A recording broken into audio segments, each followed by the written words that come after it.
Hello, everyone, and welcome to the May issue of DermSurgery Digest. I am Michael Renzi with Lexington Clinic Dermatology, co-host of the podcast. This month, we are continuing with our updated format, which will separate the cosmetic portion of the Dermatologic Surgery Journal into two 30-minute episodes. This episode, which we are calling Spotlight, will feature in-depth summaries and discussion on a few articles chosen by the feature editors. The second episode, Rapid Pearls, will cover the remainder of the journal, with the editors briefly covering clinical application of the data from each article. Our goal with this change is to make the content more digestible with a focus on clinical application and enhancing patient care. Our feature editors for May are Payvand Kamrani with Aesthetic Solutions, who will be providing the article summaries, and Terrence Keaney with Skin DC, who will offer the expert commentary. Thank you for listening. We hope you enjoy this new format, and as always, have a happy surgery day.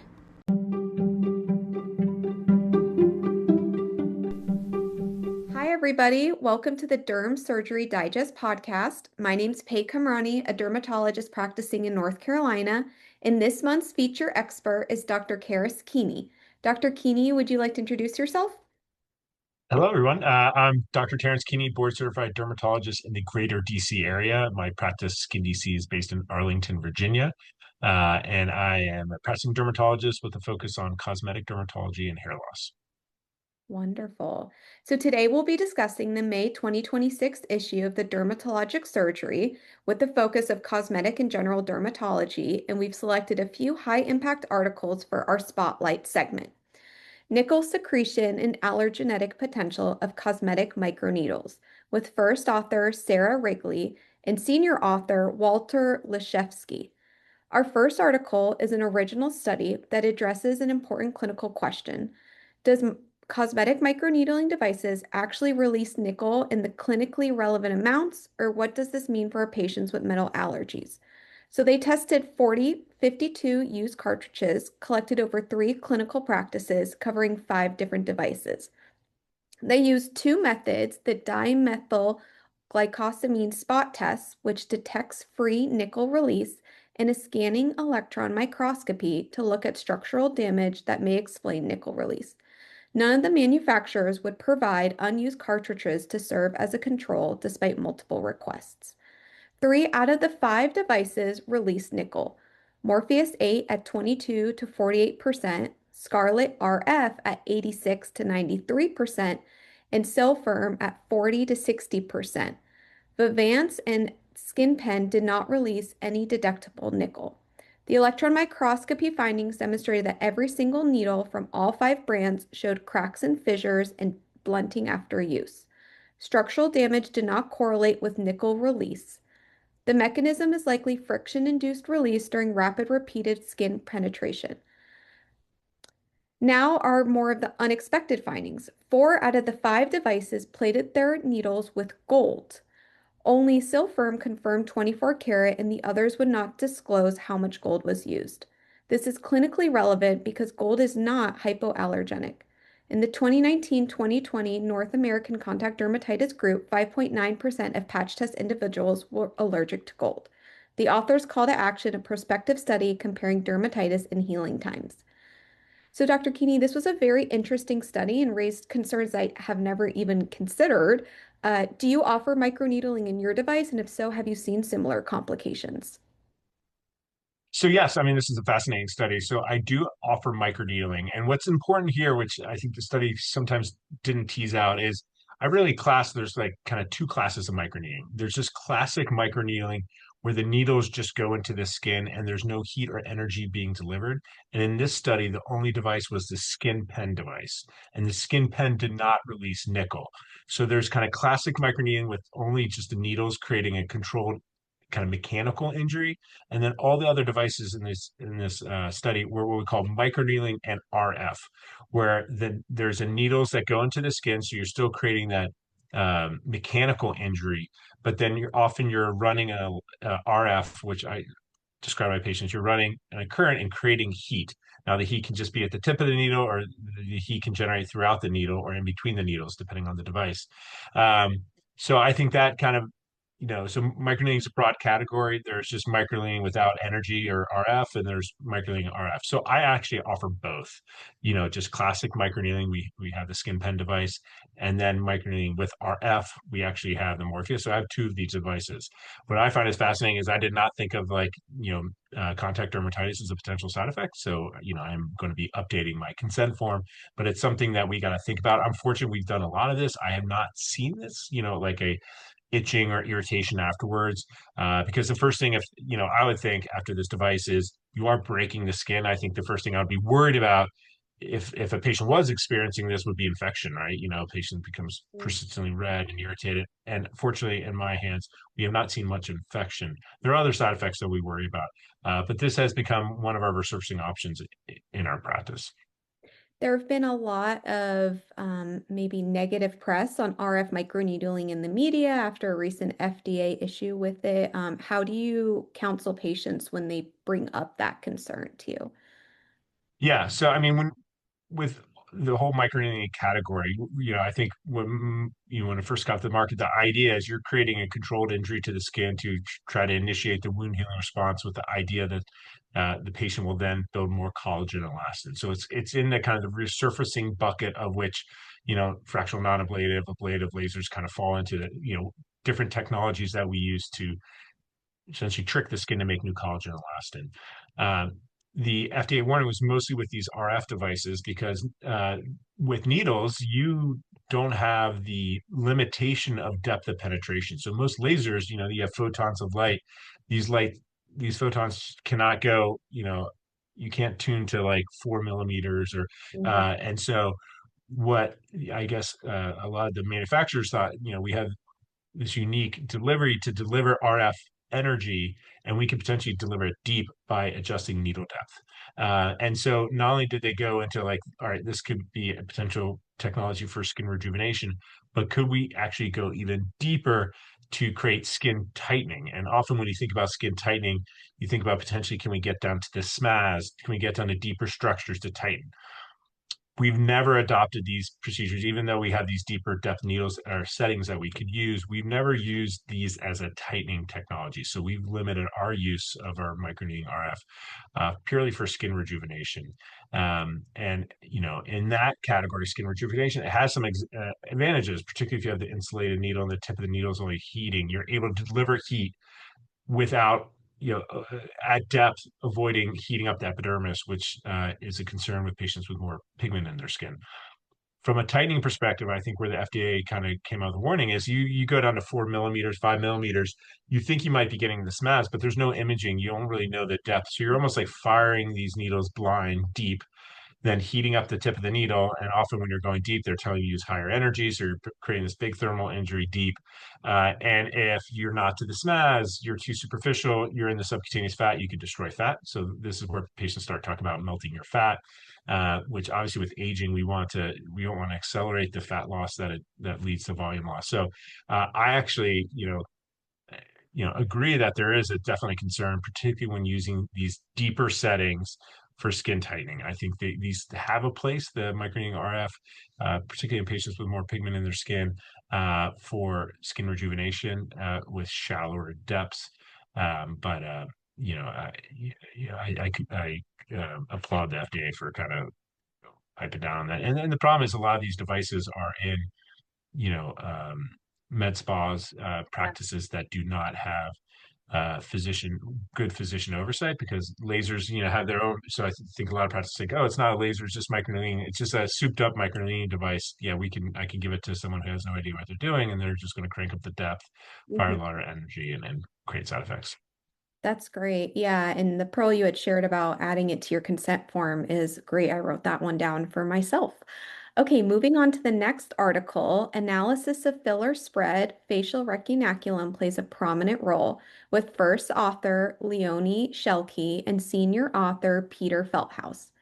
The second article is an online-only open access study answering the question, when we inject filler, is the spread predictable and what actually determines where it goes? And this was a paper I really highly encourage the listeners to look at the images because there were some really excellent ultrasound images. So they did 440 ultrasound guided filler injections with 107 patients by a single injector. with 22 additional treatments by 4 other injectors to confirm consistency. They tested 2 HA fillers and 3 biostimulatories, with a third arm that quantified the length of spread at the zygomatic arch with the standard 0.2 cc bolus. The direction of the channels varied by facial region. In some areas where they run horizontally parallel to the skin, and in others they ran obliquely at an angle. And the fillers consistently followed the channels, and their spread was predictable in each facial zone. So when injecting the zygomatic arch, where the deep retinaculum runs horizontally, the filler would spread laterally, which explains why many have seen zygomatic filler ending up in the temple. Just moving a few millimeters medially in the zygomaxilla junction, where the retinaculum now runs obliquely, the same filler can track medially and downward into the deep medial cheek fat pad. The patterns didn't the patterns matched each site and did not depend on the injector, the needle angle, or the bevel orientation. It also didn't depend on which filler was used. Both HA and the biostimulatories followed the same anatomical pathways. Clinical implication here is that if you know the retinaculum pattern, the area that you're injecting, you can predict where your filler is going to end up. So the authors show that prior filler treatments may not affect, and also the speed and volume of spread did not impact this. So this concept of retinaculum-directed spread was really fascinating, showing fillers kind of following the path of least resistance is how they described it. Do you see a similar filler spread when you're treating patients? Yeah, I mean, spread is I see filler occupying the space that it's placed in. And so if you're placing it in these locations, you should expect that, that filler might not just stay right where the needle is, but you have to understand the anatomy to understand that it's going to occupy whether that deep fat pad that's superficial with the retinaculum kind of defining some of the borders or directing filler flow is Mhm. going to play a role where the product is. I think where this comes in, I think this is a fantastic study, especially pertinent to the time we're in, where a lot of patients talk. This is something that's in social media. Patients talk about migration, and I think the migration we're talking about here is a little bit more nuanced than what patients think, where they think like you put it in the lips, it's going to end up in your forehead, like, and is contributing to somewhat of the filler fatigue. If you look at the filler market, it's kind of flattened and gone down recently, and I think part of that is this kind of filler fatigue, filler kind of scare in the market with a slight misunderstanding of what's happening. So I think this adds to the body of literature talking about how filler, acts biologically in the face, and this will help guide injectors to understand, if you're at that kind of cheek junction, you think you're right on that kind of medial zygomatic arch, but you still might get some moving medial. If you're in the zygoma, it might move, uh, you know, up into the temple, and this shouldn't like prevent you from doing it, but it should allow you to understand. And I think a lot of the movement and the ability to see migration or to occupy that bigger space is a function of product amount. I'm not sure if we talked about this. So the volume that you place, you have a bigger bolus, that's going to be under more pressure that pushes it to kind of occupy and move, according to where the orientation of the retinaculum. So I think this is, very important to understand, and a very relevant study in this time. Do you see this study changing the way how you inject, or it just reinforces some of the technique you've been using? Yeah, I think this reinforces, absolutely. I've always thought about this. I counsel my patient. I think this is more kind of fodder that we can show our patients that this has been well studied, and some of the influencers saying, how it can move all over. This kind of is something studies you can point to, and as part of your kind of talk track to potentially overcome some of that filler fear that's out there. I think you have to understand this to inject well, and really understand the anatomy. So this is, often in dermatology residency, we study anatomy, vascular anatomy, but understanding really kind of tissue planes in the face, fibrous septae, kind of medial and deep fat compartments, which is so relevant to injecting filler well. And I think that, that anatomical understanding is critical if you're going to be a frequent user of filler. Fortunately, over the past decade, we've had there's great anatomists that are kind of spearheading this idea of like facial anatomy relevant to injection, that has really added to the body of knowledge. So I followed that very closely, and it's helped guide my injection practice for years now. That's great. That's great. Yeah, it definitely addresses some of that migration fear that patients have, and we have some more evidence to show that filler so-and-so spread is a little bit more predictable. Okay, moving on to article number 3, how we do it, combination cross subcision fractional erbium YAG with filler treatment of acne scars with first author Peter Rouland and senior author Kachu Lee.